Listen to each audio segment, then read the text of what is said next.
अच्छा। हाँ।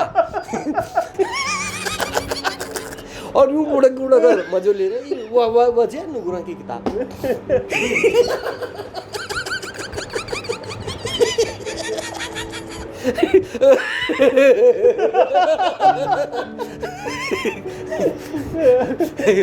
अरे यार, ये तो नुगरो थी, ये तो नुगरो।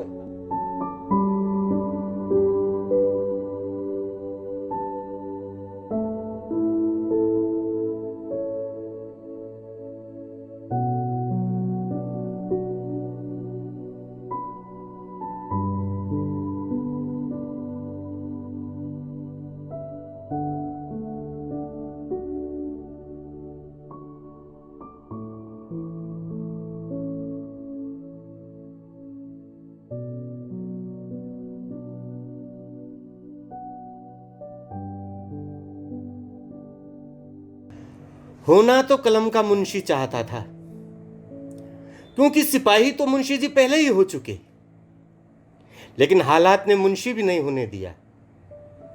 मजदूर हो गया, मनरेगा के मजदूर जैसा। पर यह मनरेगा मन का है। एक दिन के नाप की खांची खोदता हूं, अगले दिन मजूरी पर आने से पहले नपी हुई तैयार मिलती है। न खोदो उस दिन की रोटियां खरती है। अगले दिन ड्योढ़ी खोदने का दबाव अलग। बस यूं ही मनरेगा में मन रमा रखा है। दोस्तों नमस्कार, मैं राम शर्मा कापरे पुनः आपकी सेवा में हूं।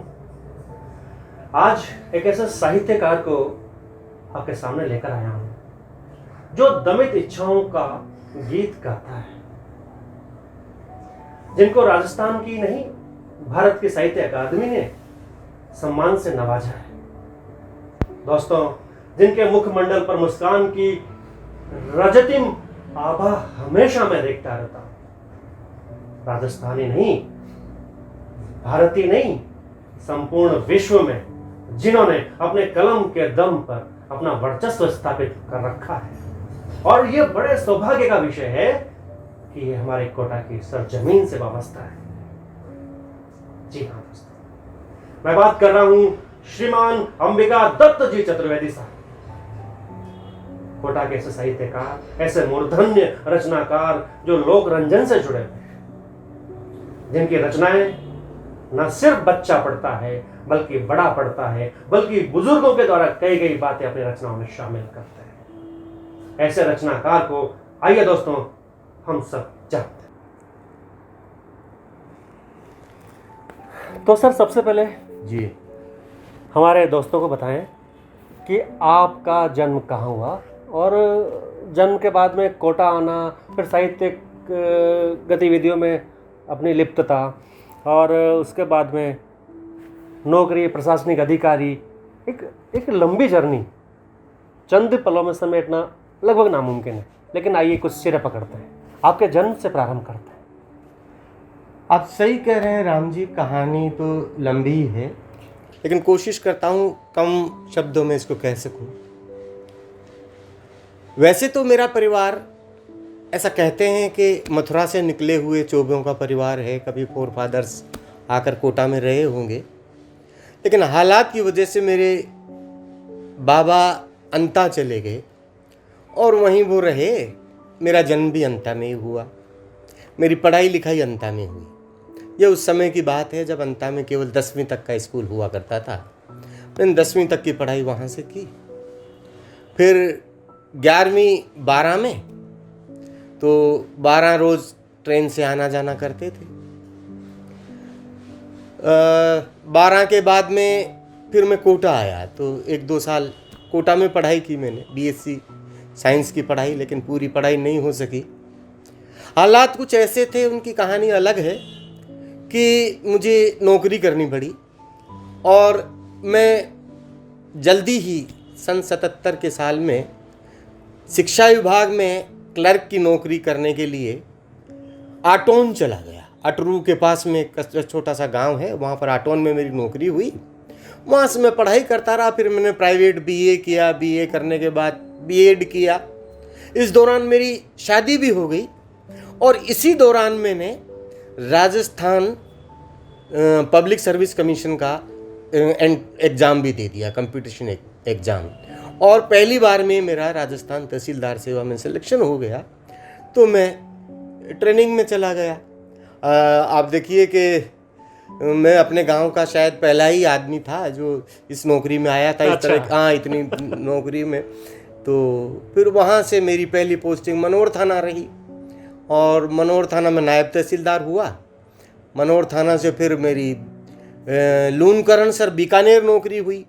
बीकानेर से बूंदी आया, बूंदी से बांसवाड़ा, बांसवाड़ा से झालरापाटन, झालरापाटन से कोटा, कोटा से मनोर थाना, खानपुर, और बाड़मेर, सब जगह लगभग सारा राजस्थान, आधा राजस्थान तो कई दो नौकरियां करता रहा।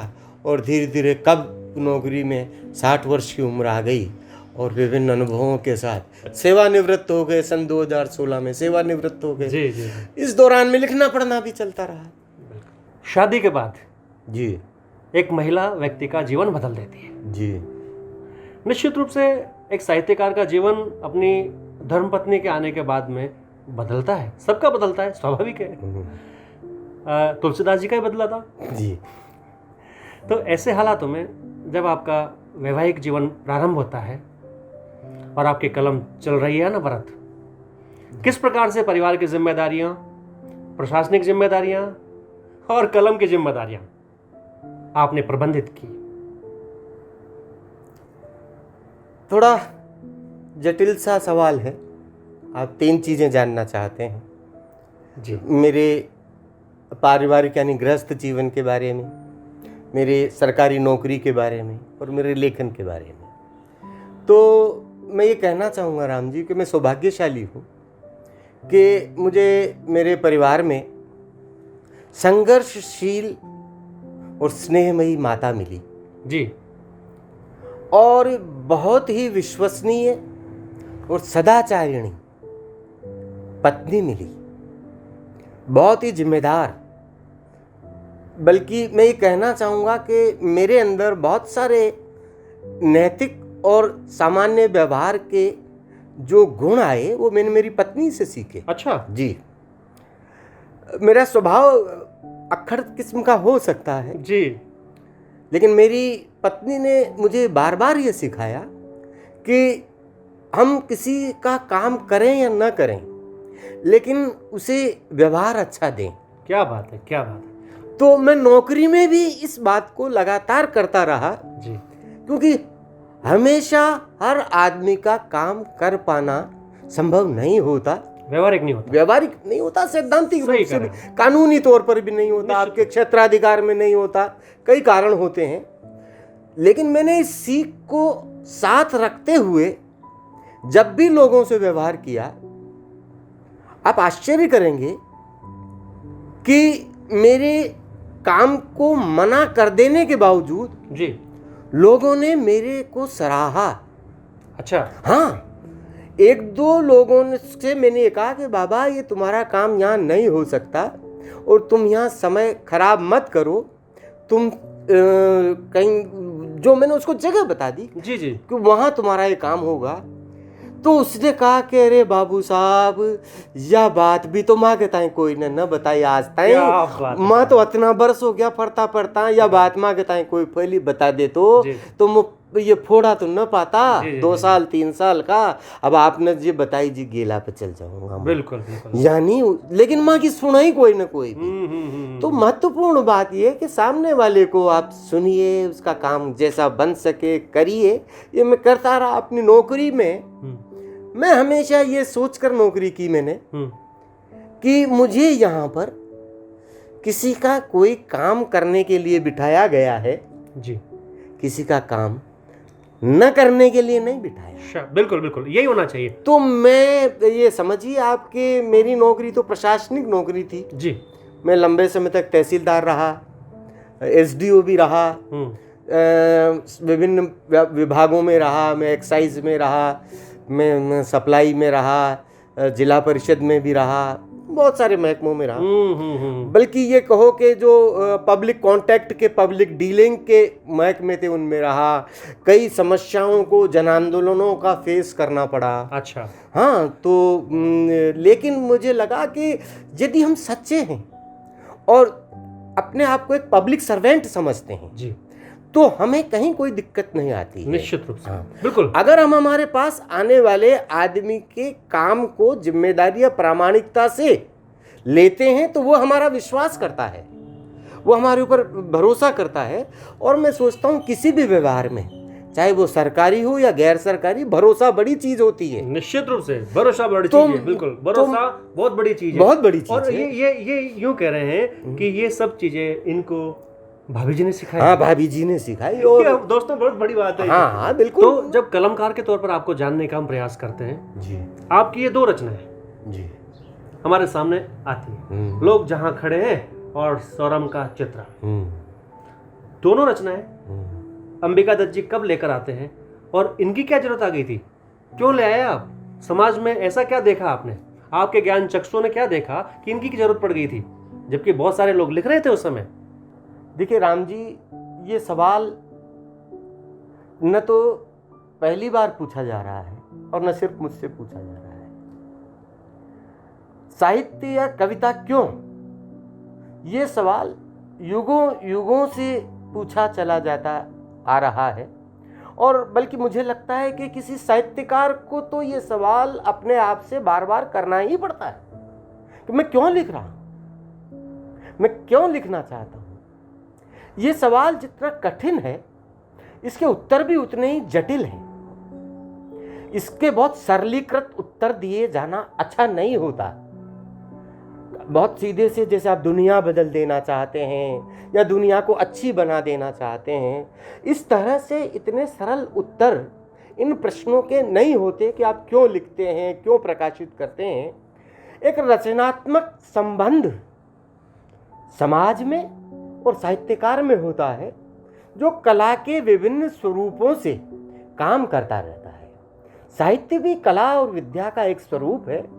तो साहित्यकार के अंदर वो प्रेरणा कहाँ से आती है, ये तो बहुत मुश्किल और रहस्य भरा हुआ सवाल है। लेकिन जिन लोगों में साहित्य की प्रवृत्ति हम देखते हैं, उन लोगों के अंदर अपने आप को अभिव्यक्त करने की जो इच्छा होती है, मुझे लगता है वही साहित्य की प्रेरणा है। मेरे मन में ये ललक तो बहुत पहले से थी। जब मैं सेकेंडरी क्लासेस का विद्यार्थी था तो स्कूल में उस समय हमारे गिरधारी लाल जी मालव अध्यापक हुआ करते थे। मुझे सौभाग्य प्राप्त है कि मैं उनका शिष्य रहा। मिडिल कक्षाओं में मुझे पढ़ाते थे। और आपको याद होगा कि उन दिनों जो कस्बे के या गांव के स्कूल होते थे, जी जी, उनमें बाल सभा हुआ करती थी। जी हाँ, जी हाँ। विभिन्न कार्यक्रम होते थे, बच्चों के सांस्कृतिक कार्यक्रम होते थे, वार्षिक उत्सव होते थे। तो गिरधारी लाल जी मालव स्वयं बहुत अच्छे कवि थे। बल्कि मैं तो ये कहना चाहूंगा कि हाड़ोती की जो फ्रीवर्स की कविता है जी, उस फ्रीवर्स की कविता के वे प्रवर्तक थे। जी हाँ, नई कविता के प्रवर्तक थे। और गीतकार तो बहुत अच्छे थे ही, कोई शक नहीं। और व्यवहार के भी बहुत कुशल थे, वो बहुत स्नेह करते थे हम लोगों से। तो उनकी वजह से दुर्गादान सिंह जी वगैरह, या कभी ब्रजेश जी चंचल, या गौरी शंकर जी कमलेश, और भी कई कवि हमारे विद्यालय में उनसे मिलने आते थे। तो उनका कार्यक्रम वहाँ भी रखा जाता था। तो दुर्गादान सिंह जी या और कोई कवि जब कविता पाठ करते थे, तो मैं उस समय 9वीं या 10वीं में पढ़ता हूँगा। अच्छा। तो मेरे मन में आकांक्षा होती थी कि यार कितना बढ़िया ये व्यक्त करते हैं, चीज़ों को प्रकट करते हैं। तो मेरे मन में भी एक बुलबुलाहट, सुबुगाहट होती थी कि मैं भी ऐसा कुछ लिखूं। तो शायद इसी प्रेरणा से कभी मैंने कुछ लिख दिया होगा। अब वो गुरुजी जो मालव साहब थे, उनसे बातचीत होती थी, तो और किसी से तो साहस होता नहीं था जी। इस दौरान मैं आपको एक बात और बताना चाहूँगा। जी जी। मेरे पिता के समय से, मेरे बाल्यकाल से ही मेरे को पढ़ने का बड़ा शौक हो गया। कभी मैं पढ़ने का सिलसिला बताऊंगा तो आप आश्चर्य करेंगे जी कि अंता जैसे छोटे गांव में निम्न मध्यम वर्ग का किशोर या बालक होते हुए भी मैंने 10वीं कक्षा तक अनेक किताबें पढ़ ली थी। ऐसा मेरा पढ़ने का शौक था। बस वही बात है। बहुत सारी पुस्तकें मैंने पढ़ ली थी। तो उसी दौरान में मालव साहब को जब मैंने एक बार अपनी एक रचना दिखाई तो उन्होंने कहा होगी या तो लड़का या कविता होगी या तो कविता होगी। बहुत बढ़िया। मुझे आश्चर्य लगा कि कविता कैसा होगी यार। और आप ताज्जुब करोगे कि वो पहली जो मैंने पंक्तियां लिखी थी वो राजस्थानी में ही लिखी थी। याद है? हाँ, मैं सुना सकता हूँ। स्वाभाविक है, बिल्कुल हम सुनेंगे। कि जहाँ की गारा की देही की तकदीर, कुम्हार का घन घट फिरता चाक पर मंड। काचा गार का कलशा थी कविता को शीर्षक। अच्छा। मिट्टी के कच्चे बिल्कुल जो घड़े पर बनाए जाते हैं, तो जहाँ का गारा की देह की तकदीर, कुम्हार का घन घट फिरता चाक पर मंड। वहां लिखी जाती है उनकी तकदीर। और सुखाती बेरा कोई डील भजा तो भजा, सूख्या बार पाछे ब्याह डीलड़ा पे ही चित्राम रंग। जाना छा हाल आवा की आग बाकी छे, जाना छा हाल आवा की आग बाकी छे, पण आवामां जमाबा सु पहली अतनी सी अरच्चे कंवळ्या हाथा की कोराणी थोड़ी धीरा महल। जाना छा हाल आवा की आग बाकी छे, पण आवामां जमाबा सु पहली अतनी सी अरच्चे कंवळ्या हाथा की कोराणी थोड़ी धीरा महल। बात की बात में तरड़ जाऊंगा कि टूट जाऊंगा, काचा गार का कलशा छा तो काई होयो, जिंदगानी तो सबने प्यारी लागे छे। काचा गार का कलशा छा तो काई होयो, जिंदगानी तो सबने प्यारी लागे छे। यह कविता थी साहब, काचा गार का कलशा। अंबिका दत्त जी की अगली किताब है दमित आकांक्षाओं का गीत। दोस्तों, जब हम मनोविश्लेषणवाद को पढ़ते हैं, फ्राइड को पढ़ते हैं, जुंग को पढ़ते हैं, एडलर को पढ़ते हैं, तो वहां पर मन के 3 भाग बताए जाते हैं: चेतन, अचेतन और अवचेतन। चेतन को हम 1/10 ही मानते हैं, बाकी तो अचेतन मन होता है जिसमें हमारी दमित इच्छाएं होती है। मेरा सवाल आज इसी परिप्रेक्ष्य में अंबिका दत्त जी से बनता है कि आखिर कौन कौन सी ऐसी दमित इच्छाएं हैं जो 10 साल के बाद में आप इस किताब के रूप में लेकर आए हैं? इतना विलंब क्यों, इतना गैप क्यों? देखिए, 2 चीजें हैं। एक तो आपने पूछा इतना गैप क्यों हुआ, और दूसरा ये दमित आकांक्षाएं कौन सी हैं। देखिए, हम बहुत ही छोटे गांवों या कस्बों के लेखक हैं। हमारे समस्याएं कई और भी हैं। केवल लिखने की ही समस्या नहीं है, प्रकाशन की भी समस्या है जी। जो प्रकाशन की समस्याएं पूरे हिंदी प्रकाशन से जुड़ती हैं, उनके अतिरिक्त भी एक छोटे गांव में रहने वाले छोटे लेखक की किताब को छपना एक बहुत बड़ी कठिन काम होता है। और मैं कोई बहुत बड़ा लेखक तो उस समय था नहीं। जी सर। यत्र तत्र कहीं बहुत सारी कुछ पत्रिकाएं, पत्रिकाओं में मेरी रचनाएं छपती थी जी। तो मेरी किताब कहाँ से छपती? फिर किताब छपाने के प्रति कोई बहुत उत्साह भी नहीं था जी। कुछ मित्रों ने फिर कहा कि लंबा समय हो गया, अब तुम्हारी कोई किताब आनी चाहिए। तो फिर एक किताब की बोधि प्रकाशन से किताब आई। और जहां तक दमित आकांक्षाओं का गीत है, मैं समझता हूं कि साहित्य एक तरह से उनकी आवाज है जिनकी आवाज को कोई सुनता नहीं। साहित्य उनकी आवाज है जिनको बोलना नहीं आता, जो बोल नहीं पाता, अपने आप को अभिव्यक्त नहीं कर पाता, उसकी आवाज दबी ही तो रहती है। और जब आवाज ही नहीं प्रकट हुई तो इच्छा कैसे प्रकट होगी? तो ऐसा व्यक्तिगत तौर पर नहीं है ये दमित आकांक्षाओं का गीत की कोई व्यक्तिगत कुंठाओं का गीत हो। और मैं समझता हूं कि किसी भी साहित्य को व्यक्तिगत पीड़ा या व्यक्तिगत कुंठा का साहित्य नहीं होना चाहिए, होता भी नहीं है। साहित्य की बड़ाई इसी में है कि वह सबकी पीर हो जाए।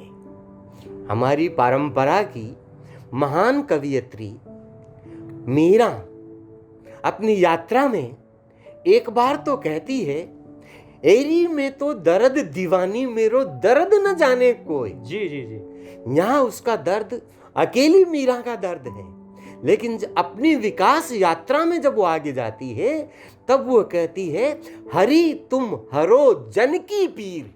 सर्वजनिता है, सर्वजन की बात है। क्या बात है। तो दमित आकांक्षाओं के गीत में कई ऐसी कविताएं हैं जो मुझे लगा कि उन लोगों की कविताएं हैं जिन लोगों की आकांक्षाओं को, इच्छाओं को, आवाज़ों को कोई जगह नहीं मिली, किसी ने आवाज़ नहीं दी। इस किताब की हालांकि चर्चा कम हुई है, लेकिन कई कविताएं इसकी बड़ी महत्वपूर्ण हैं। तो दमित आकांक्षाओं का गीत, मैं तो मर्दित आकांक्षाओं का गीत रखना चाहता था जी, कुचली हुई जी, लेकिन मेरे मित्रों ने इसको बदल कर दमित आकांक्षाओं का गीत रखा। 10 साल तो ठीक है, साधारण कवि की कविताओं को 10 वर्ष तो लग ही जाते। लगना भी।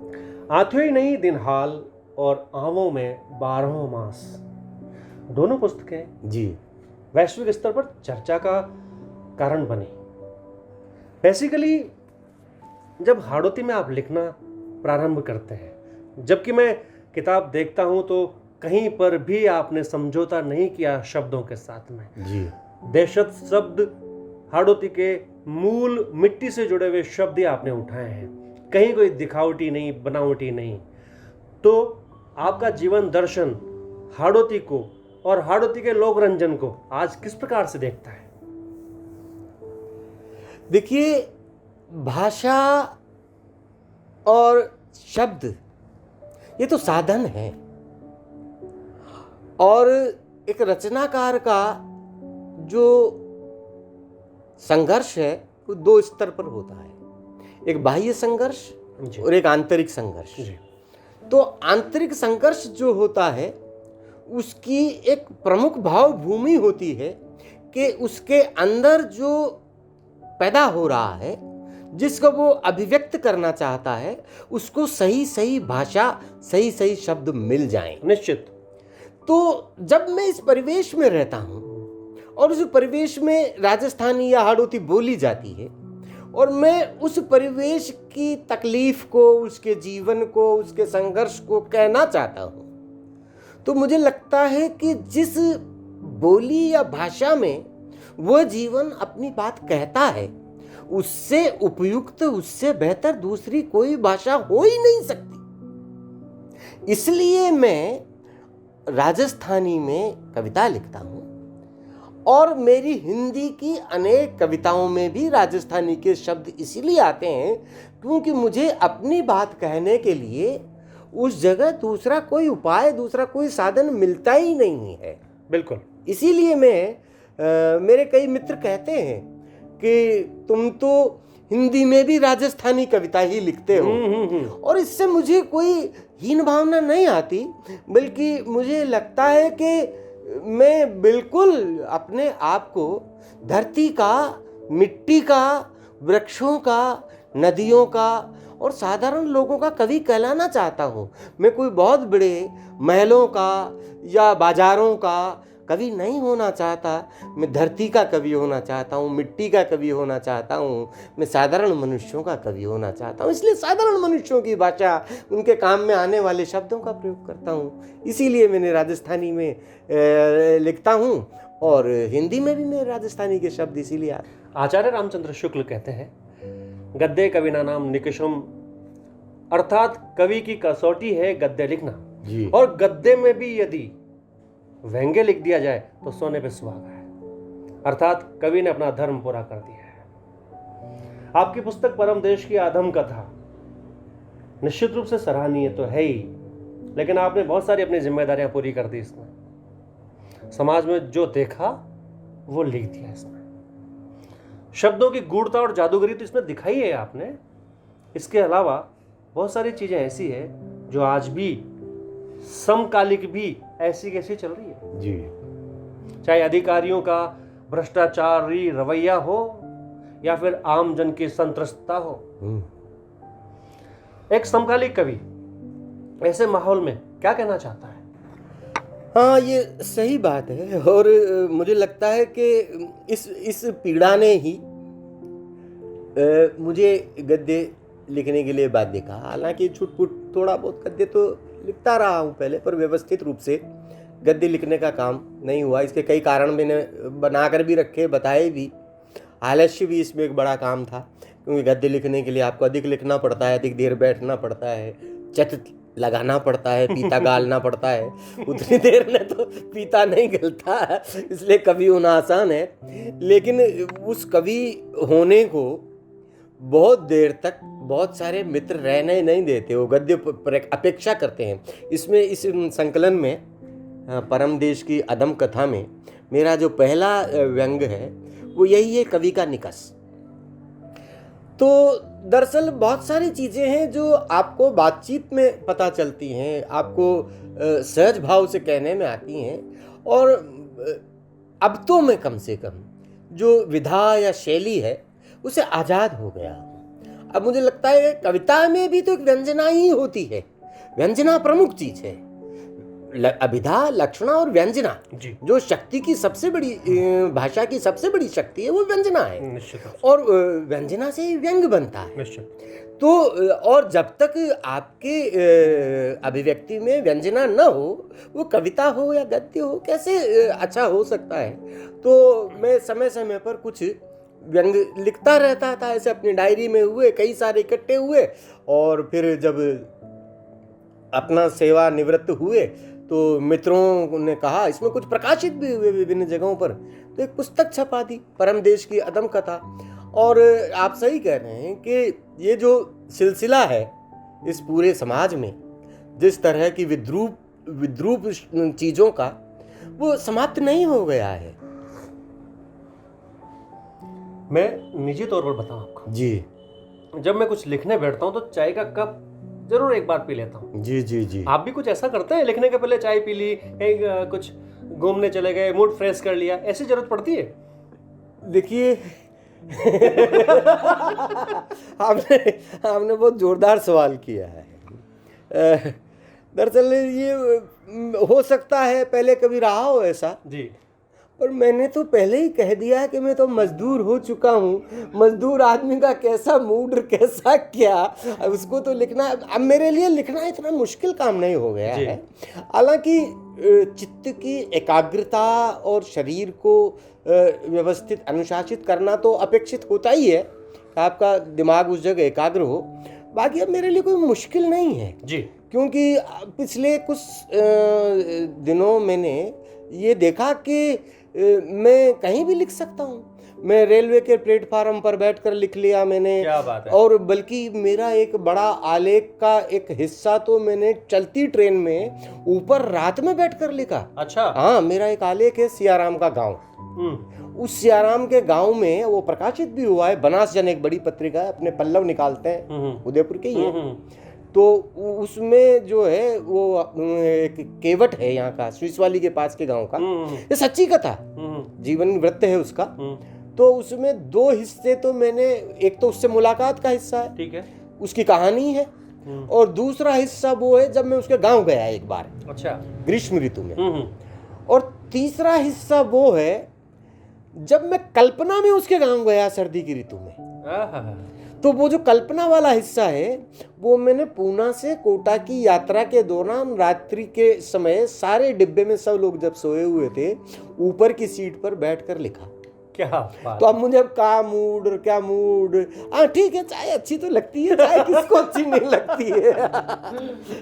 चाय तो अपना वो अच्छा अब चाय केवल आपके लिए कोई चाय नहीं रह गई है, चाहे कई चीज़ों का माध्यम हो गई है, चर्चा बहाना हो गई है। चाय के बहाने बैठते हैं जैसे, अच्छा, और मुझे लगता है कि ये बहाने पहले भी थे, बीड़ी के बहाने, तंबाकू के बहाने, दम पीते थे लोग, आओ लो 2 घड़ी बैठो, बीड़ी तो पी लो, पटलाया कर लिया। हाँ, तो वो बातचीत करते थे। तो सही बात है। तो इसी तरह चाय भी है, चाय तो एक बहाना है लोगों के, हेल्दी डिस्कशन होता है इससे। हाँ, एक बहाना हो। साहित्य जगत को अंबिका दत्त जी एक ऐसी छोटी सी भेंट देते हैं जिसको वे कहते हैं फूल न फूल की पाखड़ी, जिसका अर्थ ये है कि कुछ भी नहीं साहब, एक छोटी सी भेंट है। लेकिन जब हम इसको पढ़ते हैं, एक एक शब्द मिट्टी के रंग से रंगे हुए हैं, ऐसे शब्द जो आज की बोलचाल की भाषा से भी विलुप्त प्राय से हो गए। दोस्तों आइए जानते हैं फूल न फूल की पाखड़ी जैसी एक रचना जो देशज शब्दों से भरपूर रंगी हुई है। मिट्टी के तमाम रंग उसमें दिखते हैं। पूछते हैं अंबिका जी से कि आखिर ऐसा इतनी बड़ी रचना लिखकर कहते हैं कि फूल न फूल की पाखड़ी, क्यों साहब, ऐसा क्यों? दरअसल कवि का जो कुछ भी प्रतिपाद्य है, जो नैवेद्य है, जो अर्पण है, वो समाज से लिया हुआ ही है, वो उसी को लौटा रहा होता है। तो उसमें विनय भाव तो रहना ही चाहिए कि ये आप ही से लिया है, आप ही को निवेदन कर रहा हूँ। और मुझे लगता है कि ये हमारी राजस्थानी का, हाड़ौती का बहुत ही मोडेस्टी का, विनय का मुहावरा है, फूल न फूल की पाखड़ी। यानी मेरे से कुछ भी बन पड़ेगा, जो छोटा सा मैं दूंगा। दरअसल बीच बीच में जब वो गद्य लिखने का मैं अभ्यास करता रहा, लंबे समय तक कविता लिखने से आप उस कविता की भाषा अर्जित करते हैं जी, उसका एक मुहावरा अर्जित करते हैं। कोई भी शैली या कोई भी विधा में लिखने के लिए महारत तो शायद कौन हासिल कर पाता होगा, लेकिन उसमें एक रफत रवां होने के लिए आदमी को अभ्यास की आवश्यकता होती है। तो मेरे जैसे आदमी ने बरसों बरस कविता लिखी और जब उसकी गद्य लिखने की आकांक्षा हुई तो गद्य लिखने के लिए बैठा। तो हिंदी में तो फिर भी अभ्यास करके गद्य लिखा गया। परम देश की अदम कथा, मैंने व्यंगों की पुस्तक मेरी आई, लेकिन हाड़ौती यानी राजस्थानी में मेरे लिए गद्य लिखना बहुत मुश्किल काम था जी। तो मैंने यही सोचा कि मुझे अभ्यास करना चाहिए और मैं निरंतर गद्य का अभ्यास करता रहा, बिना इस बात की परवाह किए कि ये रचना शैली या विधा में क्या बनेगी। मैंने बहुत सारी गद्य का लेखन किया, जो भी मन में आती, जो लिखता रहता। आप देखेंगे कि इस फूल न फूल की पाखड़ी जो राजस्थानी गद्य का संकलन है, इसमें एक अड़क दशांक भी एक शीर्षक से एक रचना अड़क दशांक, अड़क दशांक यानी मंजिया है जो बोल दिया है। तो ये मैं इसको कथेतर गद्य की एक शैली कह सकता हूँ। और मुझे लगा कि गद्य का अभ्यास करने में हम दो काम करते हैं। एक तो अपने लेखन को व्यवस्थित करते हैं, दूसरी भाषा के जो बोलचाल के शब्द हैं, जो बोलचाल के मुहावरे हैं, उनको काम में ले सकते हैं।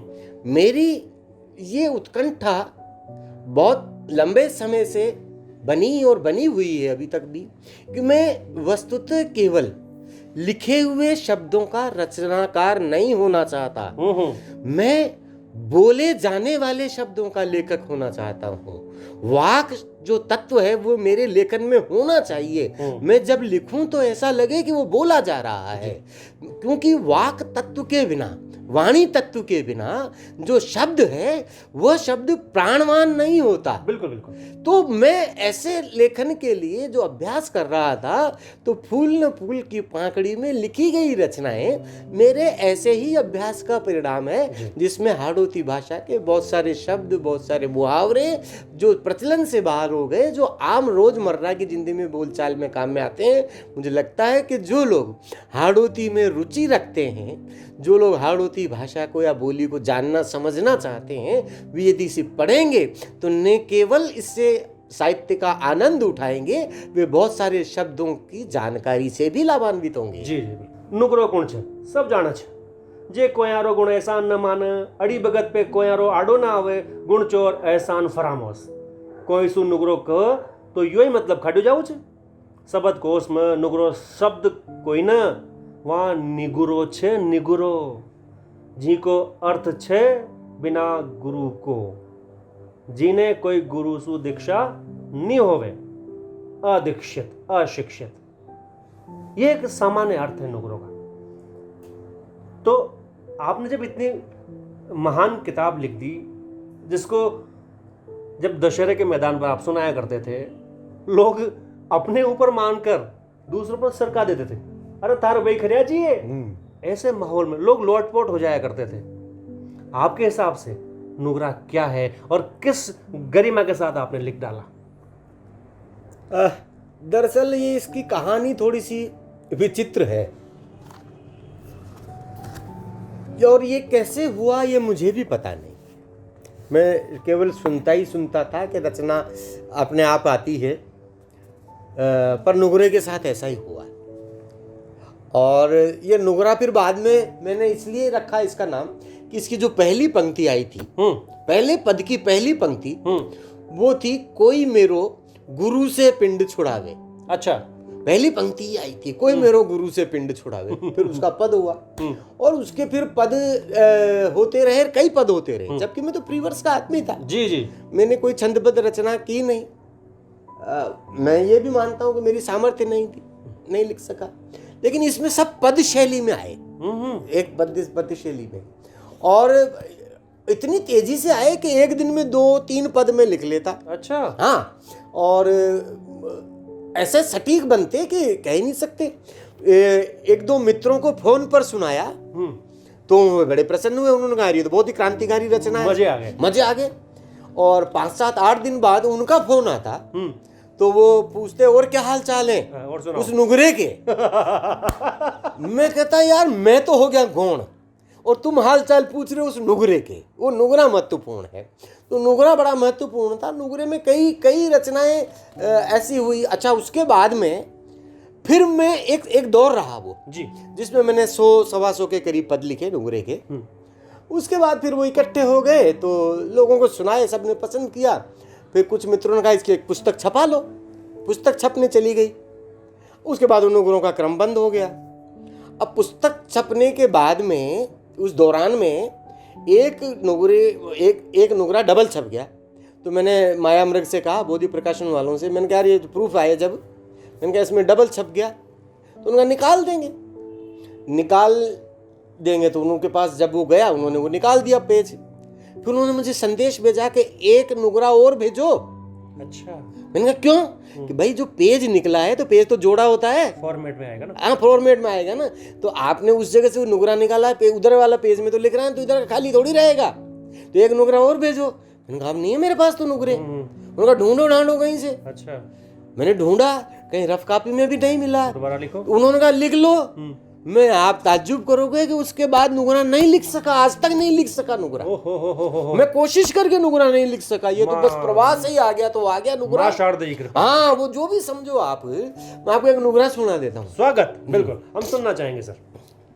देखो, तरह तरह का नुगरा जगत में भांत भांत का नुगरा, तरह तरह का नुगरा जगत में भांत भांत का नुगरा, और अखबारा में छप रहा नुगरा, टीवी पर भी आ रहा नुगरा। अखबारा में छप रहा नुगरा, टीवी पर भी आ रहा, और खुद ही लिख रहा और खुद ही सरा रहा, और आमा सामा खुद ही कह रहा, वाह भाई नुगरा, वाह भाई नुगरा, वाह भाई नुगरा, वाह भाई। बहुत बढ़िया। अंबिका दत्त चतुर्वेदी जी बहुआयामी व्यक्तित्व के धनी हैं। उनके व्यक्तित्व का एक महत्वपूर्ण आयाम है कि वो नाट्य क्षेत्र में भी रुचि रखते हैं। हमारे कोटा क्षेत्र का एक नवयुवक अभिनेता कृष्णा गौतम भी उनके इस रुचि के बारे में पूछना चाहता है। आइए कृष्णा गौतम से भी रूबरू करवाता हूं अंबिका दत्त जी को। नमस्ते सर, आज के समय में आप नाटक को किस तरीके से देखते हैं?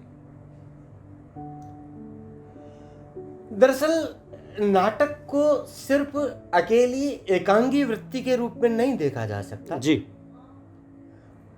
जो सारी कलाएं हैं, विभिन्न कलाएं, साहित्य, विद्या और कलाएं हैं, संगीत, नाटक, लोक नाटक इत्यादि जो विषय हैं, इन सब की जो स्थिति है वो बड़े संघर्ष की स्थिति है इस समय। कला मूल्यों का बड़ा ह्रास हो रहा है। जो बाजारीकरण है, जो समाज में आप देखिए कि चारों तरफ हम देखते हैं कि जो रचनात्मक प्रवृत्तियां हैं, वृत्तियां, उनका सर्वथा अभाव होता चला गया है। तो इसमें नाटक का भी ह्रास हुआ है, जबकि नाटक बहुत महत्वपूर्ण है। हमारे यहाँ पर भरत मुनि के जो नाट्य शास्त्र है इसमें पंचम वेद कहा जाता है।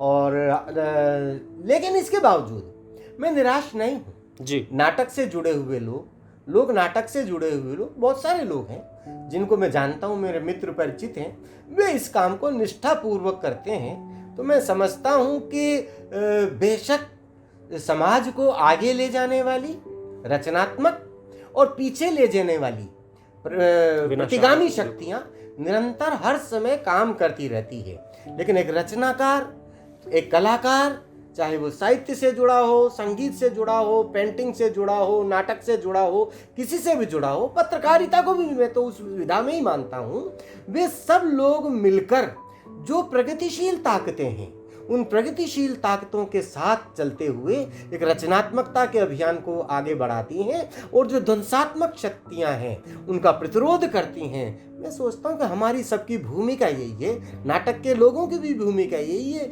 जो कुल मिलाकर कमोबेश जो प्रश्न, जो सवाल, जो संकट साहित्य के हैं, वही नाटक के हैं, वही संगीत के हैं, सबके वही सवाल हैं। तो सवाल ये है कि जो जो हम आगे जाते जा रहे हैं, जो जो बाजारीकरण होता जा रहा है, जो जो यांत्रिकीकरण होता जा रहा है, त्यों त्यों कला के जो वास्तविक मूल्य हैं, जो वास्तविक स्वरूप हैं, वो नष्ट होते जा रहे हैं। कलाएं अगर नष्ट होंगी तो जीवन नष्ट होगा, जीवन नष्ट होगा तो सृष्टि और प्रकृति नष्ट होगी। इस चिंता को समझना चाहिए। एक साहित्यकार का धर्म सिर्फ अपने मन की लिखना ही नहीं होता है, बल्कि साहित्य के पथ के जो अग्रदूत रहे हैं उनको हमारी पीढ़ी के सामने रखना भी होता है। साहित्य धर्मी अंबिका दत्त चतुर्वेदी जी इस धर्म को नहीं भूले। इन्होंने हमारे कोटा के साहित्य पुरोधा डॉक्टर शांति भारद्वाज राकेश जी के जीवन को बाकायदा एक पुस्तक में बद्धित किया है। इसके अलावा हमारे हड़ौती के एक और पितामह गिरधारी लाल मालव, जिनका वर्णन आदरणीय कर चुके हैं, उनके साहित्य धर्म को भी पुस्तक में ढालने का काम अंबिका दत्त जी ने किया है। हम ऐसे साहित्यकार जिन्होंने अपनी कलम के माध्यम से क्रांति लाने का बीड़ा उठा लिया है, अंबिका दत्त चतुर्वेदी जी को नमन करते हैं और आने वाली पीढ़ी इनके द्वारा किए गए इस साहित्य कृत्य को अनुग्रहित करते रहेंगी और अनुपालित करते रहेंगी। इसी आशा के साथ साहित्य का सफ़र इस चैनल में मैं राम शर्मा कापरेन आप सबका बहुत बहुत आभार प्रकट करता हूँ।